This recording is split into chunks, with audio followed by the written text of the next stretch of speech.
Hey guys, how are you doing? I feel like it's been so long since we've talked last. Like this last week was just mega long.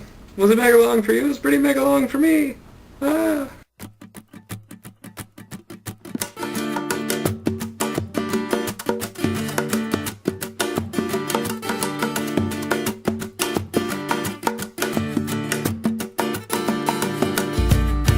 So last week we had a real estate update, like a full-blown, like we talked about foreclosures and a lot of good stuff, and I'll try to do that more. Because I mean, that is one of the primary goals of this blog, is to keep you updated in real estate, right? But today, however, I'm actually going to talk about something that I've been meaning to talk about for a long time. Something that's actually really important.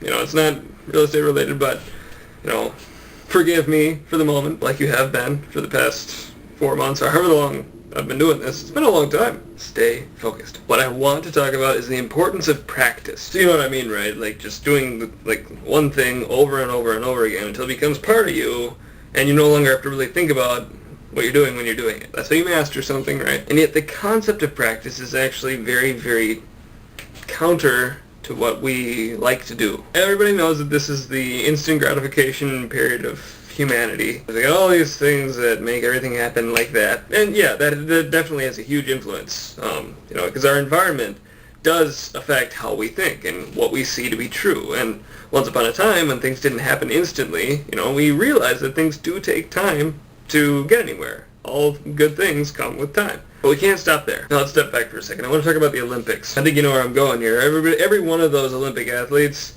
they're really good at what they do, and that's, they're good because they practiced a lot. But let's step back from that and focus kind of on us. I mean, we're not Olympians. Most of us will never be Olympians. Just think about trying to do the things that they do. I haven't made skiing or snowboarding or skating around in circles a priority in my life, and therefore I am lousy at them. I'm terrible. If I were to try to do what they do and try to compete with them, I would likely die. You can imagine that I possess a fair amount of doubt in my abilities, right? I mean, and that's fair, right? Because I have never done anything like that. So then a question that I have to ask, and this kind of finally gets to my point, why do we automatically assume that if we haven't achieved success within the first 5 or 10 or 20 minutes, that it's just not worthwhile? It's not worth doing. We'll just never be good at it. I'm not just talking about playing the piano or doing our homework for a class. I'm talking about life, man. Thomas Edison is well known for saying that when he was trying to invent the light bulb, he found 10,000 ways that it wouldn't work. That's 10,000 failures. The point that I'm really trying to get at here is that success, honestly, takes multiple failings. It takes failing over and over and over again. You have to be willing to start somewhere. Because if you never fail, you'll never get that kind of mastery, and you'll never succeed. You have to be willing to fail over and over and over again. Honestly, get excited about the failures, because they do get you closer. Every single failure, you learn and you get closer. If you want to talk about that more with me, give me a message, send me an email, give me a call, whatever you want to do. But yeah, we can talk about that. I don't even have to say it. Question of the week. Last week we heard a lot of different places that people want to go, which is good. In fact, let's check a few of them out.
I recently went to Poland. I actually went there this afternoon.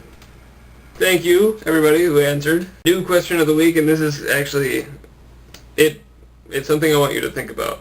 What would you do today if you knew that you couldn't fail? Really think about that. Really kind of challenge what is important to you. Figure out what you would do if you couldn't fail, and then maybe do it. You might fail. So what? Then do it again. Remember, like I said, if you want to talk more about this, I mean, we hear about this kind of stuff a lot. So I wouldn't be surprised if everybody was a little skeptical and saying, oh, whatever, easy for you to say. Well, it's not, honestly. So if you want to talk to me more about it, I'm open to that. Guys, always remember that if there's somebody in your life who needs help in real estate, who's having trouble making a decision, send them to me and I will take care of them. Honestly, I rely on you guys to do that for me because I can't find everybody who needs me. See you next week.